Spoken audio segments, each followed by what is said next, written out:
Debate లో senior journalist Krishnaraju అని ఆయన జగన్ కి ప్రెస్ మీట్లు స్క్రిప్ట్ ఇచ్చేవాడు, సోషల్ మీడియాలో పోస్టులకి స్క్రిప్ట్ ఇచ్చేవాడు. ఈయన అమరావతి రైతుల గురించి అనుచిత వ్యాఖ్యలు చేయడంపై మీరేమంటారు? అసలు జగన్మోహన్ రెడ్డి గారికి, భారతీ రెడ్డి గారికి, సాక్షి మీడియా వాళ్ళకి, సాక్షిలో పనిచేసే వాళ్ళకి ఎవరికి కూడా మన రాష్ట్రం కానీ, మన అమరావతి గురించి కానీ, మన రాష్ట్ర మహిళల గురించి కానీ వాళ్ళకి ఒక మంచి అభిప్రాయమే లేదు. వాళ్ళకి ముందు నుంచి లేదు అది.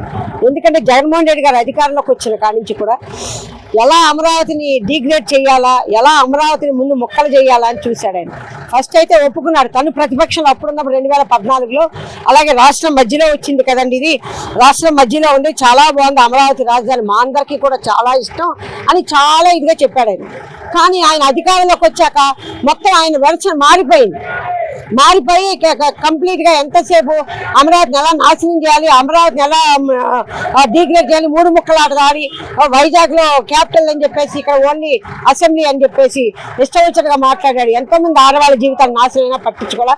ఈరోజు అమరావతిలో ఉన్న మహిళలందరినీ వేశ్యలుగా చిత్రీకరించే ప్రయత్నం వాళ్ళ మీడియా ద్వారా చేయించారనమాట. జగన్మోహన్ రెడ్డి గారు, మీరు ఇల్లు అక్కడే కట్టుకున్నారు, మీ భార్య పిల్లలు ఉన్నారు అంటే వాళ్ళు కూడా అదేనా? ఒకసారి ఆలోచించుకోండి. కృష్ణరాజు గారు, మీ భార్య పిల్లలు ఇక్కడే ఉన్నారు, క్యాపిటల్లోనే ఉన్నారు, వాళ్ళు అదేనా? ఈ రకమైన దుర్మార్గపు ఆలోచన చేయటమే మీకు తప్పు. అసలు ఈ స్క్రిప్ట్ మొత్తం జగన్మోహన్ రెడ్డి గారు ఇచ్చింది అంటే ఈ రకంగా ఒక రకమైన ప్రపంచ దేశాలన్నీ కూడా అమరావతిని ఎంతో ఇదిగా చెప్పుకుంటా ఉంటాయి, వీళ్ళు డిగ్రేడ్ చేస్తారు అమరావతిని. అందుకని అమరావతిని నాశనం చేయాలని ఒక ఉద్దేశంతో, దురుద్దేశంతో ఈ రకంగా మీడియాలో ఇలా చేసి వీళ్ళు ప్రపంచానికి అందరికీ కూడా అమరావతి మీద ఒక సదభిప్రాయం తొలగిపోయేటట్టుగా కంపెనీలని చాలా వస్తున్నాయి, అవన్నీ ఎలా తగ్గించాలన్న ఆలోచన విధానంలో వాళ్ళు ఇలా చేశారు. కృష్ణరాజు బహిరంగంగా క్షమాపణ చెప్పారు, సాక్షి ఛానల్ అలాంటివి చేయలేదు, కావాలని ఇంకా దీన్ని రెచ్చగొడుతున్నారు, అది ఇదని మాట్లాడుతున్నారు. ఎందుకు చేయలేదండి? సాక్షిలో క్లియర్ గా వస్తే అందరూ విన్నారు. అది మొత్తం రాష్ట్రమే కాదు, అందరూ ఇండియా అంతా ఆల్మోస్ట్ వెళ్ళినట్టు వెళ్ళింది. మొత్తం విదేశాల్లో కూడా చూసారు అందరూ, మన తెలుగు వాళ్ళందరూ చాలా బాధపడ్డారు. అందరూ ఈ రోజు బాగా నోటికి ఇష్టం మాట్లాడిన తర్వాత నేను అలా అనలేదు, ఇలా అనలేదు అని చెప్పి తప్పించుకుంటే ఇక్కడ ఎవరో చెవులో పూలు పెట్టుకున్న వాళ్ళు ఎవరు లేరు. మహిళలను కించపరుస్తూ సాక్షి డిబేట్ లో కృష్ణరాజు అనే ఒక జర్నలిస్ట్ ఈయన అమరావతి మహిళలను వేసులని మాట్లాడటం కరెక్టేనంటారా? అసలు మన భారతదేశంలో అండి హిందూ ధర్మంలో ఆడవాళ్ళని ప్రత్యేకమైనటువంటి స్థానం ఉందండి.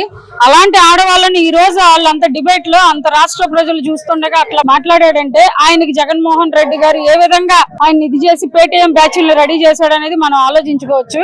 ఇంకో ముఖ్య విషయం ఏంటంటే అండి, ఆడవాళ్ళని ఎవరైతే ఇలాంటి మాటలు మాట్లాడిన వ్యక్తులందరికీ కూడా అండి గతంలో చూసుకుంటే అందరూ కూడా చాలా విధాలుగా ఆడవాళ్ళు ఉసురు తగిలి చాలా ఇబ్బందులకు గురయ్యారండి. ఇంకో విషయం ఏంటంటే అండి, అదే జగన్మోహన్ రెడ్డి గారు కానీ, అదే కొమ్మినేని శ్రీనివాస్ గారు కానీ వీళ్ళందరూ కూడా ఇంట్లో ఆడవాళ్ళు ఉండాలండి. వాళ్ళ కన్నది కూడా ఒక తల్లే, వాళ్ళ తోడబుట్టిన వాళ్ళు కానీ, వాళ్ళ భార్య, వాళ్ళ ఆడపిల్లలు ముందల గత ప్రభుత్వ పాలనలో చూసుకుంటే మన మంత్రులు కానీ ఎవరైనా సరే ఆడవాళ్ళుగా పనిచేసిన వాళ్ళు ఉన్నారండి. అలాంటి ఆడవాళ్ళందరూ కూడా వీళ్ళు చెప్పిన పావలం ముందల వరుసలో వాళ్ళే ఉంటారండి. వాళ్ళకి అలాంటి అలవాట్లు ఉండబట్టే ఎదుటి మనిషి కూడా పచ్చకామరిలోడికి అందరికి పచ్చదనంగా కనబడింది అన్నట్టు వాళ్ళు అలాంటి వాళ్ళు కాబట్టి ఆడవాళ్ళందరినీ కూడా వాళ్ళు అదే ఉద్దేశంతో చూస్తున్నారండి. బహిరంగంగా క్షమాపణ చెప్పారు కాదు, కృష్ణరాజు బహిరంగ క్షమాపణ చెప్పిన సాక్షిలో అలాంటి ప్రోత్సహించదు, అదంతా కావాలని కొంచెం మంది ప్రచారం చేస్తున్నారు, అది ఇదని మాట్లాడుతున్నారు. కావాలని ప్రచారం చేయడం కాదు కదండి, అంతమంది చూస్తుండగా ఆయన అట్లాంటి మాటలు మాట్లాడుతుంటే అట్లా కావాలని ప్రచారం చేసుకున్న మూర్ఖత్వంగా వాళ్ళు ఉన్నారని ఇక్కడ జనాలు ఎవరు కళ్ళు తెరుచుకుని నిద్రపోతలేదండి. ఇది చాలా మూర్ఖత్వంగా మాట్లాడుతున్న మాటలు అవి. ఆడవాళ్ళు దీని పరంగా ఎవరు ఊరుకోవండి. ఈ రోజు సాక్షి టీవీ కానీ, సాక్షి ఛానల్ కానీ, వార్తాపత్రికలు కానీ అన్ని బ్యాన్ చేయాలని చెప్పి మేము మహిళా మనులందరం కూడా కోరుకుంటున్నామండి. వీలైనంత తొందరగా ఈ పని చేయాలని చెప్పి మా నాయకుల్ని మేము గౌరవప్రదంగా విజ్ఞప్తిస్తున్నామండి. కృష్ణరాజు అనే సీనియర్ జర్నలిస్ట్ సాక్షిలో పనిచేసే ఈయన జగన్ ప్రెస్ మీట్లు కానీ ఇటు సాక్షిలో సోషల్ మీడియా కానీ స్క్రిప్ట్లు ఇచ్చి ఈయన బహిరంగంగా అమరావతి మహిళలను బహిష్కరణ మాట్లాడటంపై మీ అభిప్రాయం? ఈ రోజు నీలి మీడియా, కూలి మీడియా, పేటిఎం మీడియా ఇలాంటి దరిద్రపు పేర్లు ఎన్ని చెప్పినా కూడా సాక్షి ఛానల్ కి, సాక్షి పేపర్ కి తక్కువే. మరి ఇలాంటి పేటిఎం బ్యాచ్లు పెట్టుకొని ఇంకా అమరావతి రాజధాని పైన విషం చిమ్మటానికి ఏ దారులు కావాలి అన్ని దారులు వెతుకుతున్నటువంటి ఈ జగన్మోహన్ రెడ్డిని మనం గతంలో చూసాం. అదే అమరావతిని శ్మశానం అన్నాడు, ఎడార్ అన్నాడు, రాజధాని కాదని చెప్పాడు. ఇక్కడ మరి వరదలు వస్తే మునిగిపోయి అమరావతిని ఎన్నో నీచమైనటువంటి నిందలు వేశాడు దాని మీద. కానీ ప్రజలు ఎవరు కూడా లెక్క చేయకుండా ఆయన చెప్పే మాటలో కడచెవును పెట్టేసి గత ప్రభుత్వంలో 151 సీట్ ఇస్తే మరి మొన్న 24 ఎలక్షన్స్ లో ఆ 151లో ఒకటి తీసేసి 11కు పరిమితం చేసినా కూడా ఇంకా సిగ్గు లేకుండా మరి రాష్ట్ర రాజధాని మీద అనేకమైనటువంటి నిందలు వేసినటువంటి వ్యక్తి ఈ జగన్మోహన్ రెడ్డి. సాక్షిలో సాక్షి సోషల్ మీడియాలో ఒక పోస్ట్ పెట్టారు, ఏమని కృష్ణరాజు బహిరంగ క్షమాపణ చెప్పాడు, సాక్షి మీడియా ఇలాంటిది ప్రోత్సహించదు, అది దాన్ని పోస్ట్ పెట్టడంపై మీరేమంటారు? అది పేటిఎం బ్యాచ్ అండి, అది చిల్లర బ్యాచ్. పావలా ఇస్తే ఆ కాసేపే తిడతారు, ఆ కాసేపే క్షమాపణ చెప్పారు. సిగ్గులేని బ్యాచ్. ఏంటంటే మహిళల్ని కించపరిచేసి ఆ తర్వాత నేను అనలేదు, నేను తప్పైపోయింది అని అంటే చెప్పు తీసుకొని కొడతారు. ప్రతి ఒక్క మహిళ కూడా నోరుంది కదా అని ఇష్టం వచ్చినట్టు చిల్లర పడేస్తే మహిళలు అంటే ఎవరు ఊరుకోరు. ఈ రోజు రాజధాని మహిళా రైతులు దాదాపు 29,000 మంది రైతులు 34,000 ఎకరాలు వాళ్ళు పిల్లలకని దాచుకున్నటువంటి భూముల్ని మరి ఆంధ్రప్రదేశ్ రాజధాని కోసం, ఆంధ్రప్రదేశ్ రాష్ట్ర ప్రజల భవిష్యత్తు కోసం వాళ్ళ భూముల్ని త్యాగం చేశారు. ఈ రోజు ఈ వెధవలు ఎప్పటికప్పుడు ఇంకా రాజధాని పైన నిందలు వేస్తూ రాజధానిని అపకీర్తి చేస్తూ అలాంటి పరమ పవిత్రమైనటువంటి రాజధాని బౌద్ధ మత క్షేత్రము, శాతవాహనులు పరిపాలించినటువంటి రాష్ట్రం అది. దేవతలు అన్నారు, ఏముంది అక్కడ చేసేస్తున్నాడా, అల్లా ఉన్నాడా, బౌద్ధుడు తిరిగినటువంటి ప్రదేశం అండి. ఎంతో ఆధ్యాత్మికతమైనటువంటి చరిత్ర కలిగినటువంటి కృష్ణరాజ్. అలాంటి వెధవల చరిత్రలు చూసుకోమని చెప్పండి. గౌతమ బౌద్ధుడు అక్కడికి వచ్చి నడయాడినటువంటి క్షేత్రం అది, బౌద్ధ మత పవిత్రమైనటువంటి క్షేత్రం అది. ఆ వెధవలకి కనీసం మహిళలను గౌరవించడమే తెలియదు. ఎదవలకి చరిత్రలు ఏం తెలుస్తుంది? చదువుకోమనండి, చరిత్ర చూడమనండి. అలాంటి పుణ్యక్షేత్రమైనటువంటి బౌద్ధ మతానికి క్షేత్రమైనటువంటి అమరావతిని నిందించడంలో ఇలాంటి వెధవలు చిల్లర పడేస్తే ఏ మాట పడితే ఆ మాట మాట్లాడతారు, తర్వాత మేము అనలే అంటారు.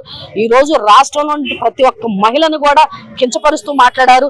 వెంటనే ఈ కొమ్మినేని శ్రీనివాసరావు అనే యదవని, ఇటు ఈ కృష్ణరాజు అనే వెధవని ఇద్దరిని అరెస్ట్ చేసి నడి రోడ్డు మీద చెప్పులతో కొడితే గానీ మేము అందరం కూడా అదే డిమాండ్ చేస్తున్నాం. అమరావతి మహిళలను కించపరుస్తూ సాక్షి మీడియాలో జర్నలిస్ట్ కృష్ణరాజు అనే ఈయన గత జగన్మోహన్ రెడ్డికి స్క్రిప్ట్లు ఇవ్వడం కానీ, ప్రెస్ మీట్లో కానీ, యూట్యూబ్లకి స్క్రిప్ట్లు ఇవ్వడం కానీ చేసేవాయన ఈ రోజు బహిరంగంగా మహిళల గురించి, అమరావతి మహిళల గురించి రేషియల్ మాట్లాడతాం. దాని మీద మీ అభిప్రాయం ఏంటి? అమరావతి మహిళల మీద ఇప్పుడు కాదు, జగన్మోహన్ రెడ్డి 2019లో ఎలక్షన్ గెలిచిన దగ్గర నుంచి కూడా అమరావతి మీద కక్ష కట్టాడు, ఆంధ్ర మీద కక్ష కట్టాడు. కక్ష కట్టి అమరావతిని తను ఎలక్షన్ ముందే 33,000 ఎకరాలు ఇస్తే మేము ఓకే అన్నవాడు ఇప్పుడు అమరావతి అతను గెలిచాక అమరావతి 3 ముక్కలాట చేశాడు. 3 ముక్కలాట చేసిన దగ్గర నుంచి అమరావతి రైతులతో పాటు మేము కూడా పాదయాత్రలు తిరిగాము. తిరుపతి రామచంద్రపురం వెళ్లే వరకు వెళ్ళాము.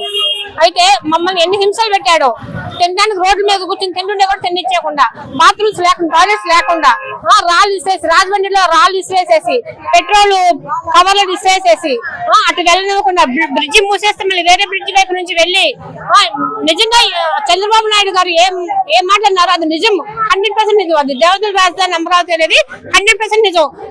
ఆ దేవతలు ఆ రోజు పరిపాలించారు. ఇప్పుడు ఈ దేవతల వల్ల అమరావతి వచ్చింది. అమరావతి పాదయాత్ర చేసిన దేవతల వల్ల అమరావతి వచ్చింది. ఏ దేవుడు ఉంటాడు? చేసేస్తున్నాడా? అల్లా ఉన్నాడా? ఏ హిందూ దేవుడు ఏమన్నారు? దేవత రాజ్యాలు ఏంటి? అది అన్నాడు. దేవుళ్ళు ముగ్గురు ఒకటే, మాకు మూడు మతాలు ఒకటే, ముగ్గురు దేవుళ్ళు ఒకటే. అల్లా అయినా అదే చెప్తాడు, యేసుక్రీస్తు అయినా అదే చెప్తాడు, రాముడైనా అదే చెప్తాడు. ఏదైనా మనం మంచి చేస్తే అదే దేవుడు. వాళ్ళలాగా మంచి చేయకుండా చెడు చేస్తే కాదు కదా. దాన్ని ఉన్నదాన్ని పాడు చేసేసి